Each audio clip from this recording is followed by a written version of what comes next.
Alan, can you start us with the Lord? Sure. Father, we thank you so much for the peacefulness we feel when we come to your house. And Lord, bless our discussion tonight and help us to learn more of your Christ.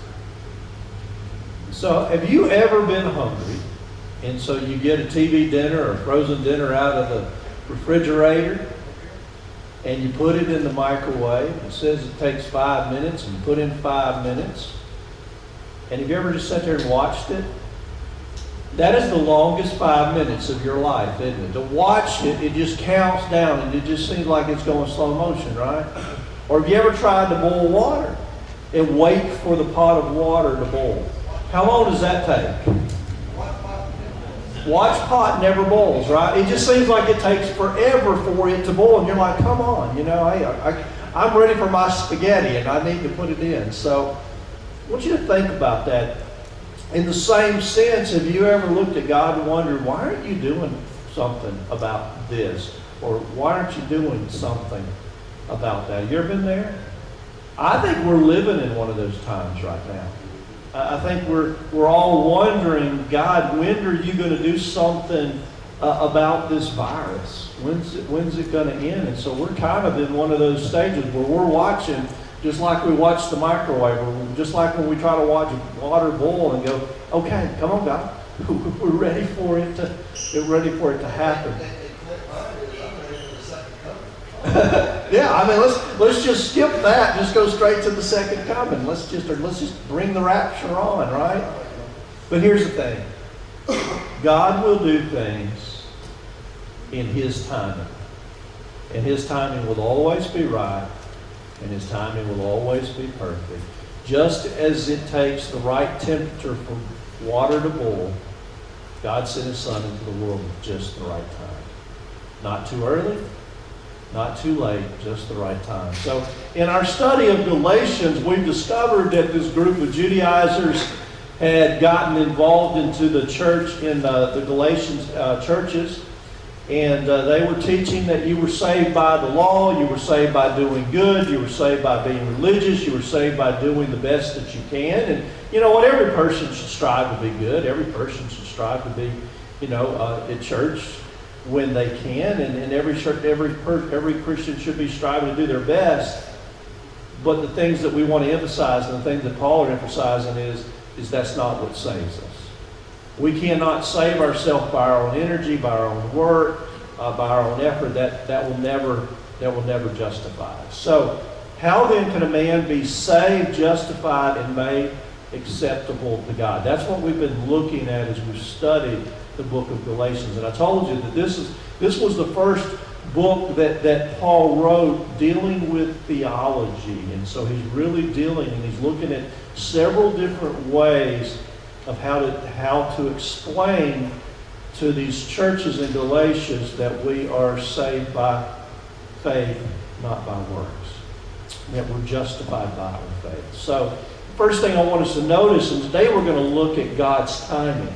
We looked at Abraham and how he was saved by faith, not by works. We looked at several different other areas. Today we're going to look at time. And there was a time when the world was in bondage. So let's look at verses 1 through 3. It says, "Now I say that as long as the heir is a child, he differs in no way from a slave. Though he is the owner of everything, instead he is under guardians and trustees until the time set by his father.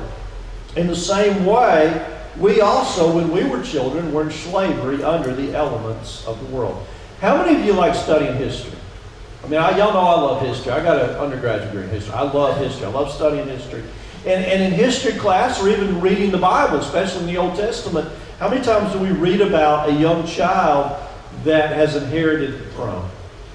But they haven't really come of age, so they inherit at a young age. We read it in history books. We read it in the Bible. Those things happen. What happens when someone is very young and they inherit the throne? What happens? What happens in every case? I've never seen a case other than this. Someone else helps them. So they're placed under the care of a guardian or a trustee, right? So they are there as an advisor to them until they come of age. And so that's what Paul is saying here is that that young child really hasn't taken the throne yet, right? They're really not in control. They're really not the leader yet. And he's saying until that time, when they reach the age, they're really no more than a slave. They have no more right to that inheritance than a slave would. So that's the point Paul's making. So there was a time when man was in bondage under the elements of the world. That's what he tells us. Now, what are the elements of the world? What is he talking about? Verse 3. Okay, the law, certainly, right? Temptation. So it's really those things that man does to try to get right with God, right? So the law certainly being that, and the works, what I do. So I'm trying to work my way to God. So I'm working my way to God by following the law. I'm working my way to God by trying to do good things and try to be righteous and all of those kind of things. What are other ways that we try to work our way to God? By the elements of the world. Giving. Okay, giving. Remember even the Pharisees used to say we even gave 10% of our spices and every little detail they were looking at. Okay. What about rituals?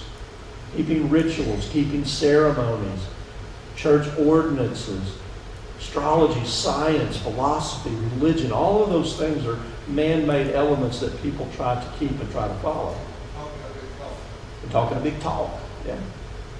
So before the Galatians became Christians, how were they like slaves?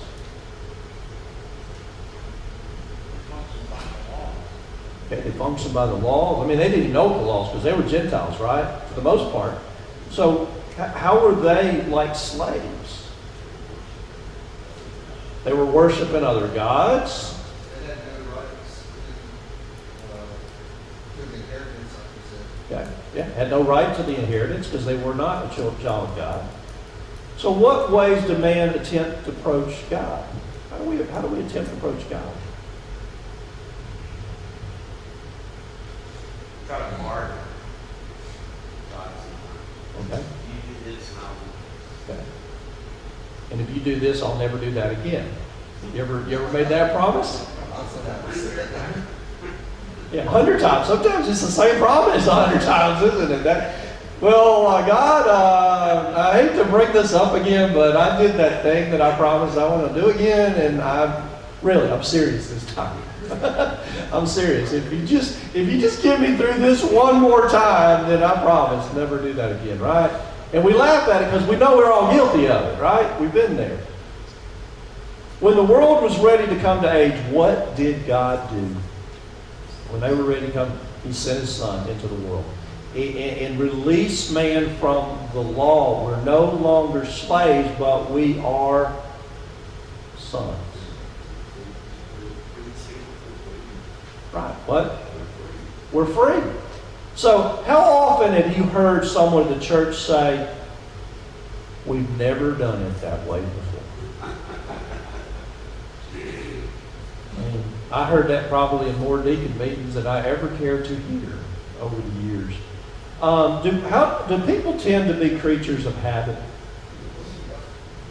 I mean, if I asked you what you did each morning when you got up, you could probably tell me a regimen that you followed. It's probably very similar every day, isn't it? Everybody's smiling, so I know, yeah, you pretty much, you're a coffee drinker. That's probably the first thing you do, go get a cup of coffee. Like me, the first thing I do, I go to the coffee pot, give me a cup of coffee. I get me a breakfast bar, I take it to my chair, and I do my quiet time. That's how I start off every morning. Then I take my pills, and I get ready. That's how I do it. Y'all have a very similar, right? Because we're creatures of habit. So what is the problem, though, with being a creature of habit? Okay, we don't explore different opportunities, right? I like this brand of coffee. I'm not trying something new, right?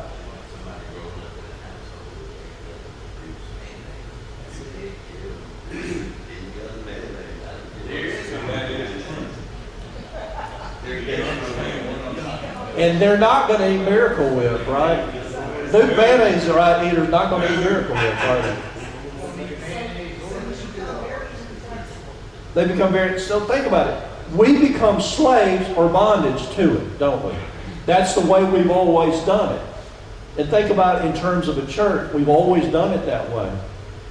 When we say that, we become bondage to that. We become slaves to that. We're not looking at any other options. In other words, instead of depending on God's divine creativity, we have a tendency to get stuck in the familiar. Maybe God wants us to step out and do this or to do that, but we're in bondage to that thing that we've stuck in because it's familiar, it's comfortable. We don't want to get involved out of it. There was a talent show, and it was filled with all these young children, and they were, doing whatever their special talent was for a first grader in this talent show, and all the parents are really proud and everything. And then of all the people that performed that night, there was just one particular first grader who had a very unique talent. He walked onto the stage, and he played one note on his accordion. And then silence. And just a few minutes later, he played the same note again, exact same note, one note. Silence. And a third time, he played the exact same note a third time. And he walked with his chest out, his head high, so proud. And he told the whole audience, he said, "I wrote that song myself." How is this little boy like so many Christians? Don't a lot of, what? You get stuck on one note. You get stuck on one note. A lot of people get stuck on one note. And then brag about how wonderful we're doing. Hey, we're doing this one thing. That's all we're doing. That's what we do. That's who we are. Aren't we great? Aren't we grand? Attaboy. Right? Folks, it takes more than one note to write a song, doesn't it? To make a song. How many churches have we seen die because they got stuck on one note and were unwilling to do new things? How many have we seen? We see it a lot, don't we? We get stuck. We get stuck. Maybe stuck in the past. So, are you stuck on one note? That's a question you got to ask yourself. Are you stuck on one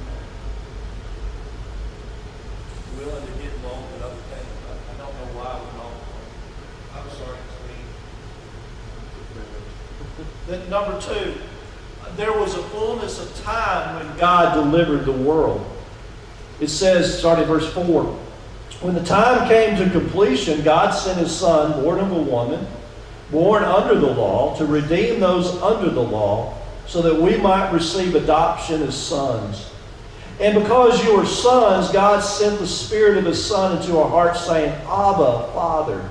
So you are no longer a slave, but a son. And if a son, then God has made you an heir. How did the coming of Jesus satisfy the requirements of the law? How did he satisfy the requirements of the law? He's the only one that ever kept it. He's the only one that was ever perfect. He's the only one that could be our substitute because He's the only one that was perfect, right? When we make one sin, now we are a sinner, right? How many of you blew that before you were 2 years old? I mean, you blew it and you don't even remember when you blew it the first time, right? But we blew it. And so He was the only one that met those requirements. There's an old missionary tale, and it describes a simple fashion why Jesus' coming was so important. Let me share this story. It's an old story. It's been around for a long time. So this missionary was becoming frustrated over his inability to communicate the gospel to his lost friend.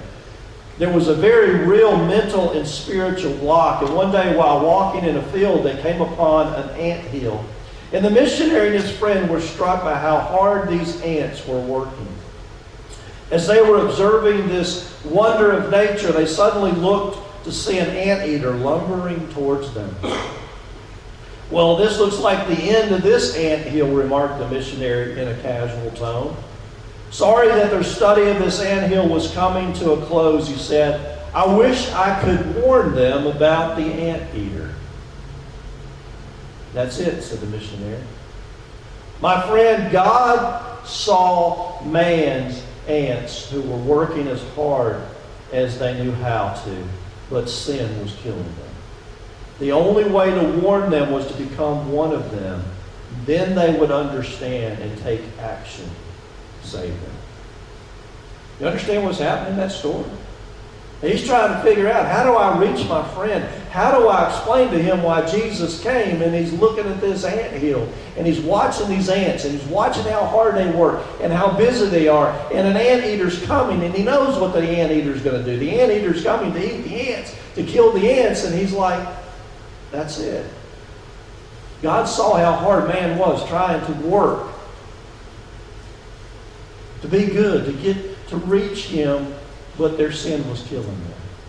And the only way to explain to them, the only way for them to understand that they were just working around in circles and they weren't getting anywhere, was for him to send his son to become one of them so he could communicate, so he could talk to them. So God sent his son into the world to save us from destruction. So the choice is ours. We can listen to God and be saved, or we can do what? We can close our ears and be doomed to death. So was the coming of Jesus upon the world by chance? Just showed up one day. Wow, I didn't know it was coming. Didn't see that one coming. Is that what God said? Folks, everything God does is strategic timing. That time was set aside by God. He knew exactly when he was going to do it. He knew what his plan was. When that first sin occurred, do you think it was a surprise to him? His coming wasn't one day early, it wasn't one day late, it was at the appointed time. It's just like a child who's placed under a guardian or a trustee is under that control until when? Until the fixed date set by the father, right? That's the date that person then becomes on the throne. And God is the one, and God alone is the one that sets that date. Not you and I can't set that date. So what's the real reason God sent his son into the world? To save the world. So how was he going to do it? How was he going to do it? You're right. It's to save the world by becoming the sacrifice. Again, he was the perfect lamb. He was the only one that could do that. He's the only one that could be a substitute for us. What price did Jesus pay for you and me? His life. The ultimate sacrifice. He gave his life. And here's the thing. Do you sometimes forget the great price that Jesus paid? Now, let's be honest. Does that come in your mind every day? You think about that every day? Oh, wow, Jesus died on the cross for me. We sometimes forget that, don't we? We just go about our life and do the things that we do in life without any thought to what Jesus really did, the price that he really paid. So how do believers benefit by becoming part of God's family? How do we benefit from that? Eternal life. What else? Heir with Christ. Become an heir with Christ. We become an heir. We receive an inheritance. How did the Spirit move the believers in Galatia to address God? What did he say? Verse 6.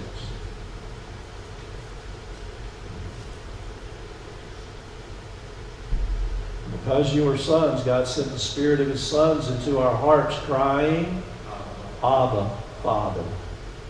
Now, I want you to think about that for a moment. What does Abba mean? It means daddy. Now, to a Jew, how do you think they felt when somebody would pray to God as daddy? How do you think they felt about that? Yeah. Blasphemy. I mean, Jesus, when he prayed Abba. And people were like, how can you talk to God that way? What are we seeing here? Spirit is leading them to cry out, Abba, Daddy, Father. What does that say to you?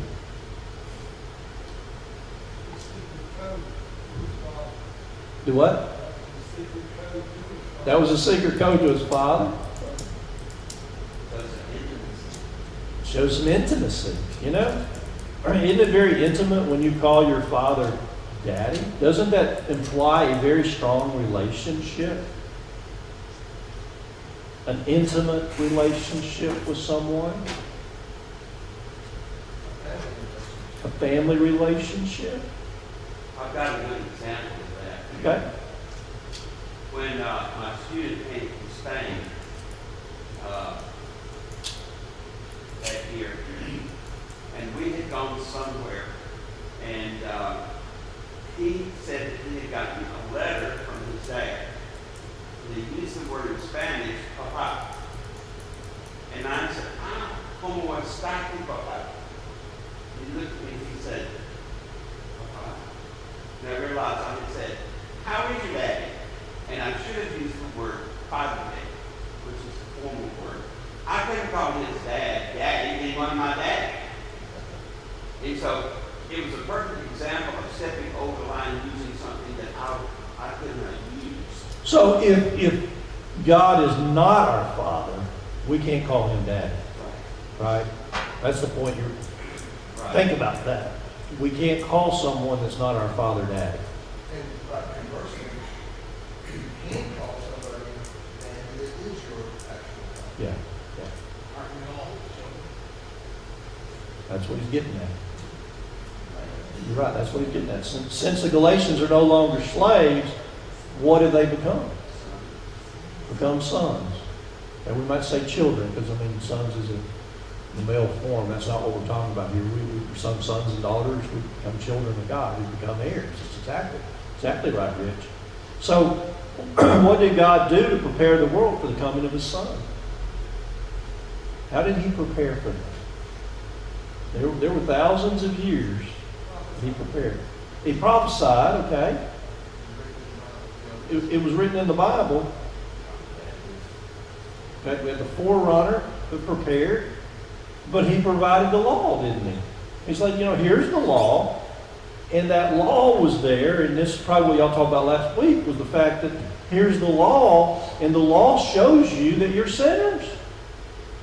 When you read, here are the 10 Commandments, and you read, thou shalt not kill, and you just killed somebody, what do you think? Oh, well, I probably shouldn't have done that, right? When it says honor thy mother and father, and you just got to knock down, drag out with your mother and father over something, you just broke the law, didn't you? You're a sinner. Do not covet thy neighbor's whatever, right? So it showed us where we were sinners. So that's preparing us for Christ's coming, because you know what? Anytime I've ever shared the gospel with someone, the first thing that I've got to do is help them to realize they're a sinner in need of a Savior. And until they see themselves as a sinner, they will never see the need for a Savior. Well, what do I need a Savior for? We think in terms of, okay, if all of a sudden I'm in the lake and I'm in the middle of the lake and I'm drowning, I need a Savior. Right? I'm in trouble. I need some. I know what I need.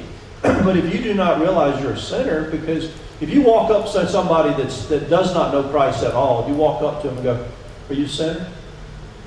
What do you think they're going to say to you? I'm a good person. What are you talking about, a sinner? No sinner. I've had people tell me, I ain't no sinner. What are you talking about? But if you tell them, you ever lied? You ever said one lie? You ever told one lie?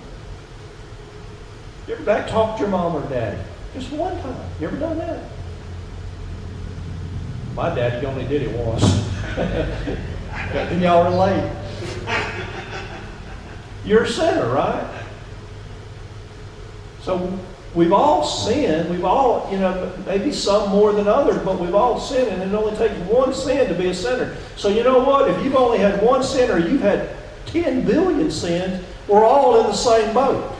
That's why I think everybody's testimony is awesome. Because we were all sinners, we were all destined for hell, but the thing about it was, God sent our Savior to us. And He prepared us by allowing us to know that we were sinners, that we had broken the law, and that we needed a Savior. We needed somebody to save us, because I'm this poor, wretched sinner destined to a place I don't want to go. So God's time is perfect. So when do you feel most uncertain about that fact? God's timing is perfect. All agree with that? But when are those times when you're uncertain about that? When you're inconvenienced, in the heat of the moment, when you're going through something, you're like, God, where are you? You see what I'm going through right now? It's bad, God. I need your help. Get me out of this situation. I'm drowning in the middle of the lake here. Or God, I can't go another step. And I don't know how I'm going to get through this. Where are you, God?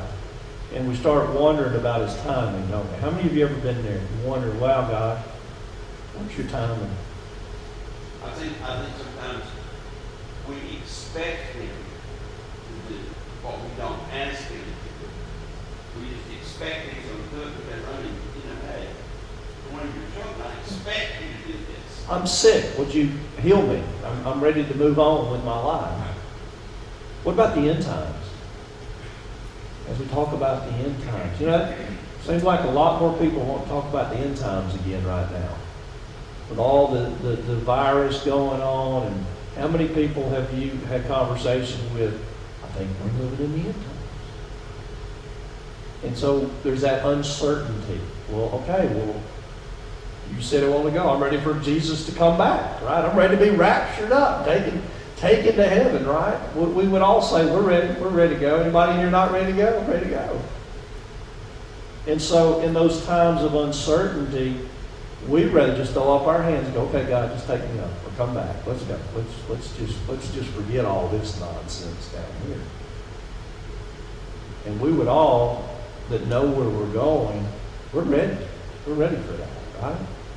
But I think sometimes we don't want to live through the moment God is trying to lead us through to teach us a lesson. We don't want to learn the lesson. Right. We don't. We want to quit and just let's get through the bad stuff here and let's just have the good stuff. That's what we want, right? And so when we're going and living through the bad stuff, the struggles, we're in those times of uncertainty, we wonder about God's timing. Why did He do something? So how can you learn to wait on God's timing? How can you learn to wait on God's timing? Huh? Study His Word. Okay? Pray and have faith. I always think of a song that we used to sing, those that wait upon the Lord shall renew their strength. We shall rise up on wings like eagles. When something happens, that's the song I think of. That brings that to my mind. Those that wait upon the Lord. That's how I. They shall rise up like wings of eagles. They shall run and not grow weary. What is that? Isaiah 43? 44? What is that? It's Isaiah. It's in the 40s. At the very end, it says, teach me, Lord. Teach me, Lord.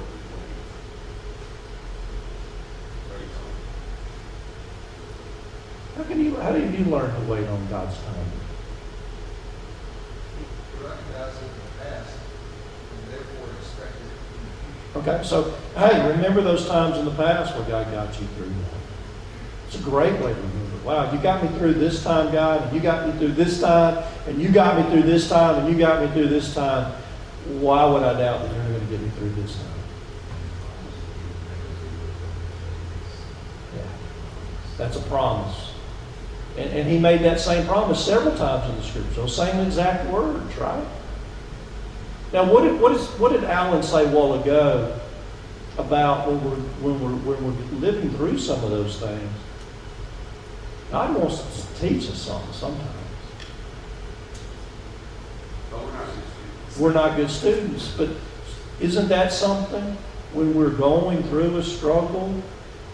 Ask God, what are you trying to teach me? What is it you want me to learn through this? Instead of taking it as, woe is me, take it as, okay, God, I'm listening.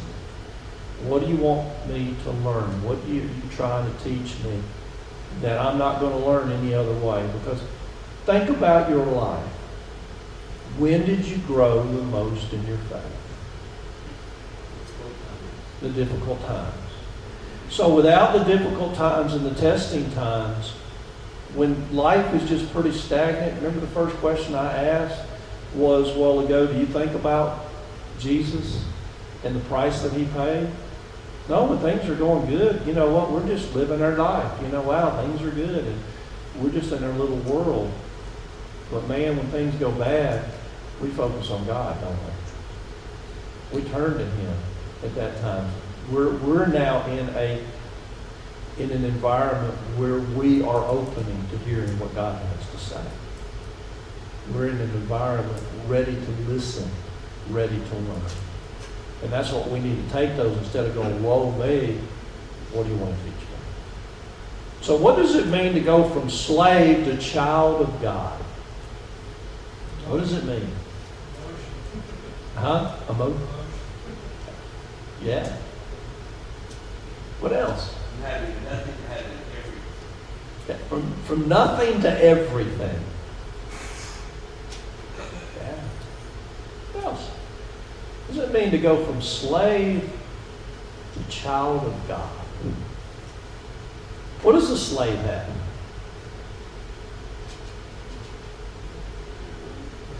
Very little. Only what the owner provides. What freedoms do they have? They do what they're told. What is a child of God? What do they have? Promise of eternal life?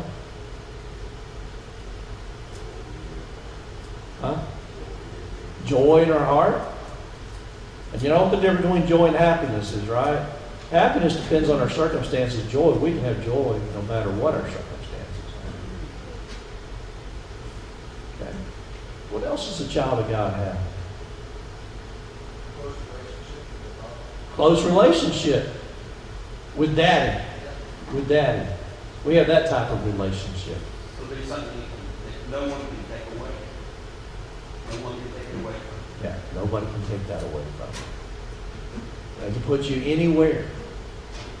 You know, I've seen on Facebook several times something to this effect. It's talking about the fact that, you know, when churches weren't meeting, but the church is not a building, is it? Church is the people. We can have church anywhere, all right? To that point, no matter where you are, physically or emotionally or whatever, you're still the son. You don't have to be most favorite status or inside the building. You're the son of brother.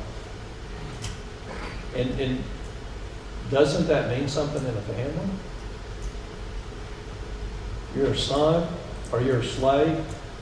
Who has the benefits in the family? The son does, right?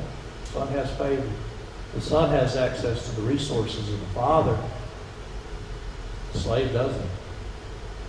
What does it mean to go from hopeless to hopeful? Slave is hopeless, aren't they? Man, I'm in this situation and I'm not ever getting out of this situation. What does it mean to go from hopeless to hopeful? Remember, what's the importance of hope? You ever know anybody who's hopeless? What happens when somebody's hopeless? They give up, don't they? They eventually just give up. It gives you something to look forward to. It gives you something to live for. You know what? It may be tough right now, but it's going to get better. Gives life meaning. You know what? If I knew this is what it was and it was never going to get better, that's hard, isn't it? Yeah. Hope gives you patience, doesn't it?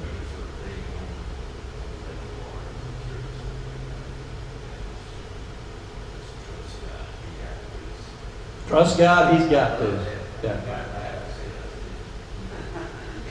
Yeah. And that should give us hope. You know what? He's got this. So what does it mean to go from having nothing to having access to all you ever need? I'm going to share some things as I had actually did a devotional on the book of Galatians a while back, and these are the things that I wrote down in my journal answering that particular question. And the first thing that I saw was when we accept Jesus, we go from being a sinner to an heir. We go from being a sinner to an heir. What does it mean to be an heir?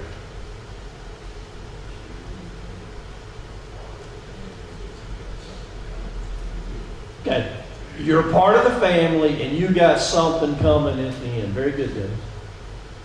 What else does it mean to be an heir? You're in the money. We're in the money. So, have you ever inherited anything? Anybody in here ever inherited anything? What did you inherit? Money. Money? Okay. Good looks. A lot of antiques. Historical books about your family. Okay. What else? Anybody else? What did you inherit? Eternal life? That's from your daddy, wasn't it? I know I inherited my grandfather's golf clubs. And I still have them. And I've been offered an awful lot for them. They're actually a very valuable set of golf clubs. But you got something that you didn't work for, didn't you? And you got it, why? Because you were part of the family, because of who you were, right? You got it because of who you were. When we accept Jesus, do you realize we now have access to His resources, to God's resources? What does that mean? What does that mean to have access to God's resources? And you're blessed. I had a good friend of mine. I used to play a lot of golf when I lived in Roanoke, Virginia, back when I was young. And his name was Jamie Watson. And Jamie was adopted. And he was adopted by a man that was a multimillionaire. And because of that, he benefited from his dad's resources. Does that make sense? He was an heir as well.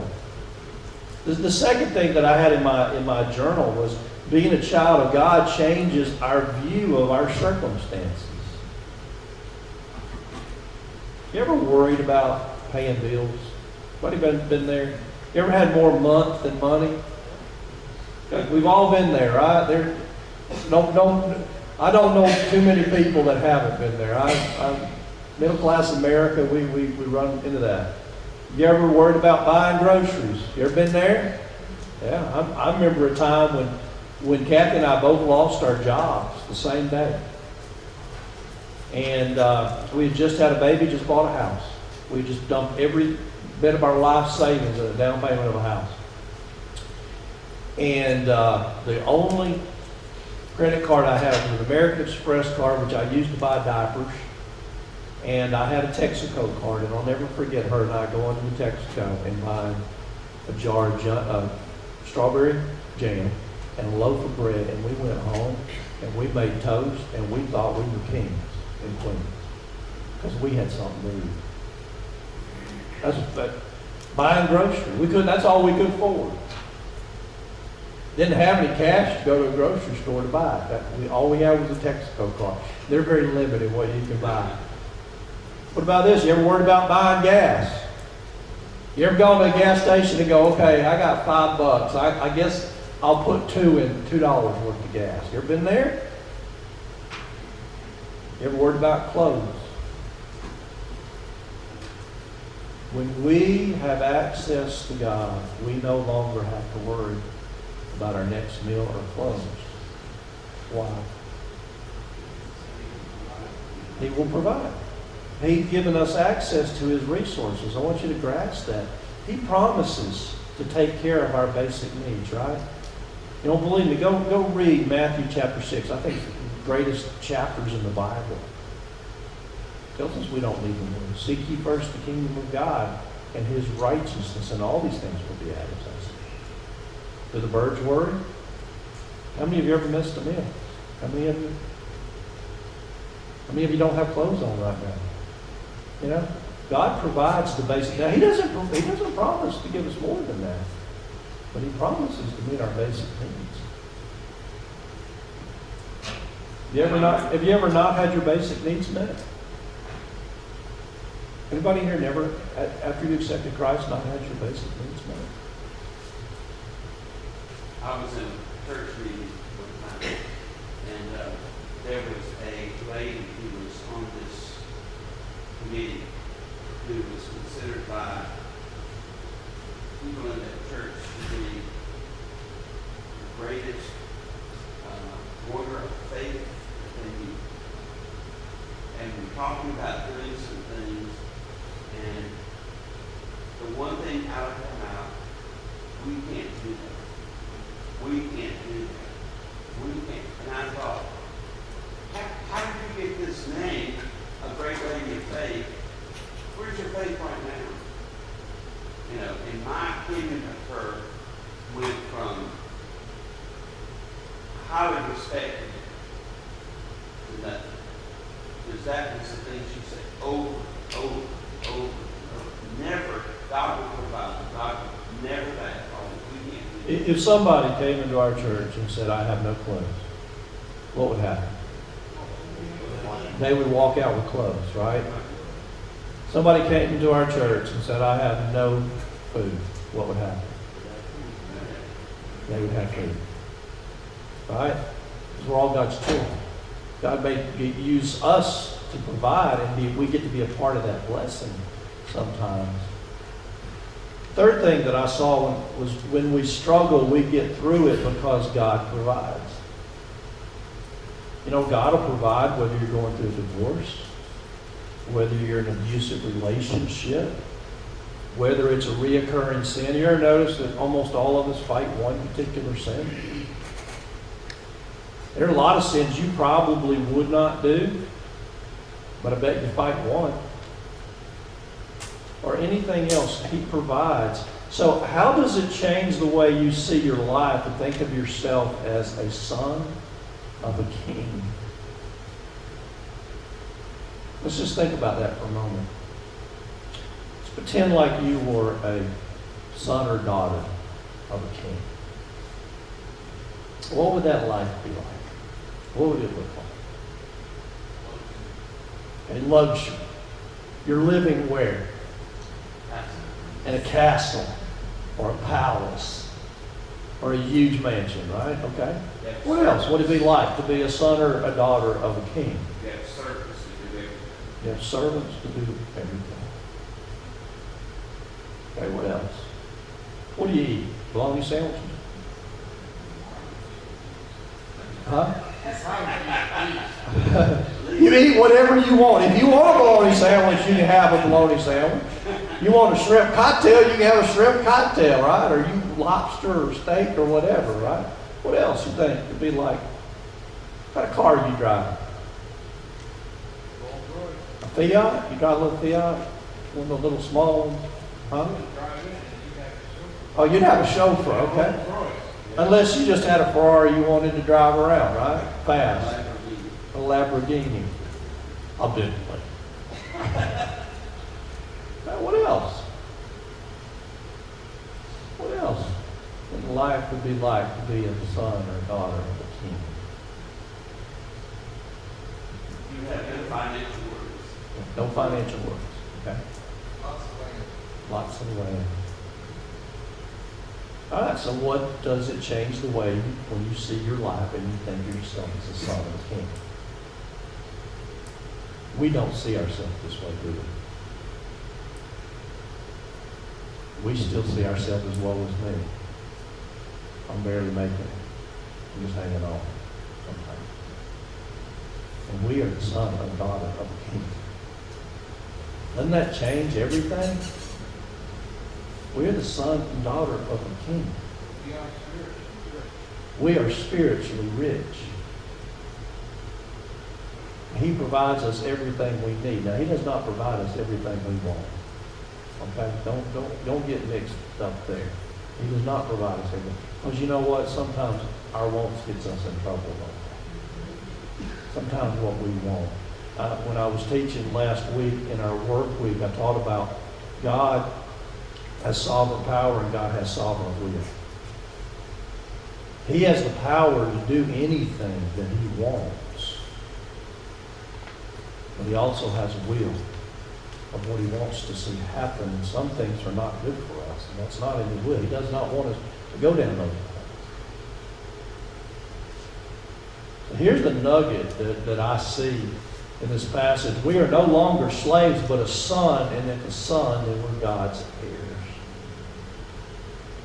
So what did you get out of this passage, this message, and how can you apply it to your life? What are the things that you saw?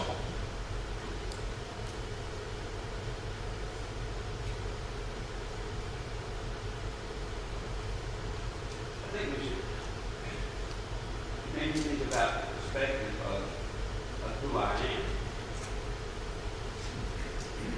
I'm not as lowly, I'm the son of the king. And I should look at my life as being so rich and blessed because of that. My father is the king. We can walk with our heads high, can't we? We're son of the king, daughter of the king. Okay? What else do you get out of this passage? How can you apply it? Huh? Quit worrying about the little stuff. He's got it. He's got it. He's even got the big stuff. He's got sovereign power, doesn't he? He's got sovereign power.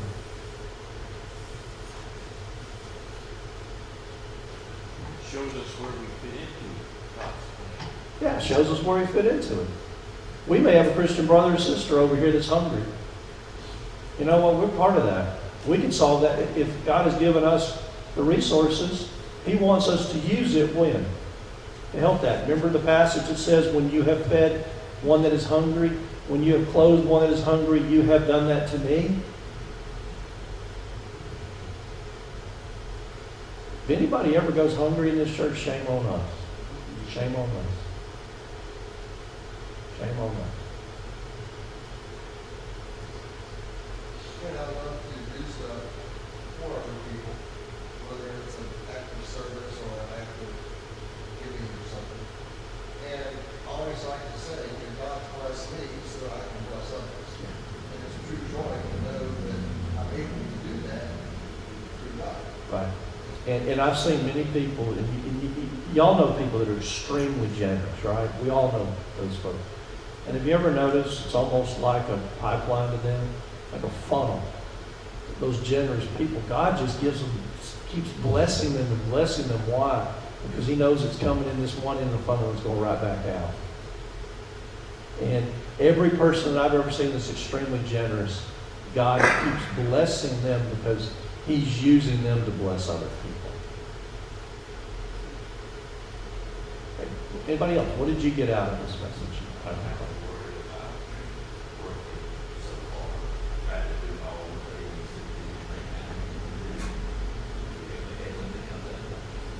Yeah, and when we do that, we're a slave and we're in bondage to that. That's the whole point Paul's making, isn't it?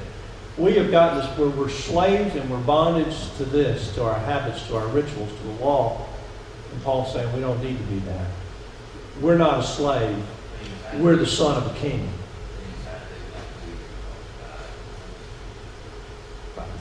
Right. You do it because of your love and your reverence for God. Right. Awesome.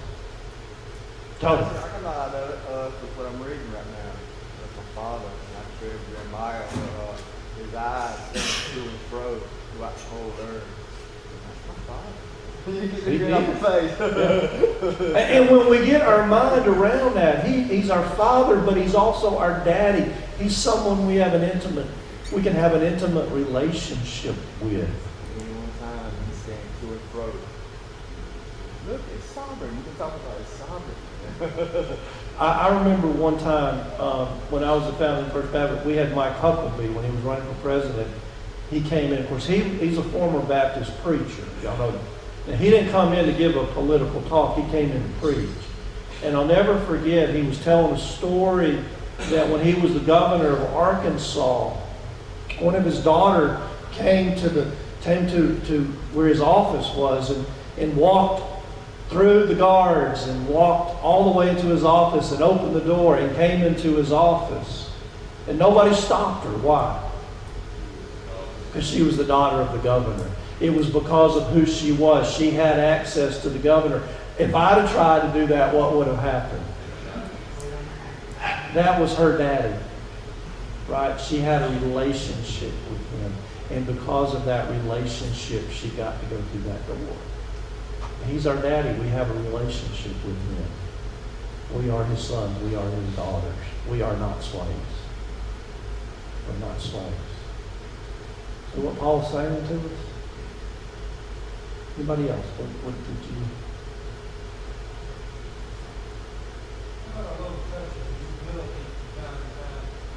Yeah. We need a little humility, don't we? We also need to keep that in perspective, right? Because he's still our father, and even though we're a son or daughter, he's still in authority. He's still the one on the throne, right? It's not our time. He's the one that sits on the throne, not us. Sometimes we like to put ourselves on the throne, don't we?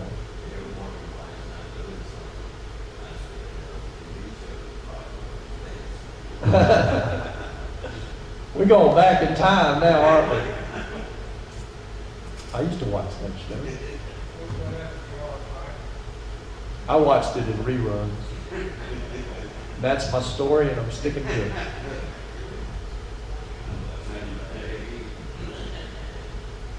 All right, anybody else? All right, well, who do we need to pray for?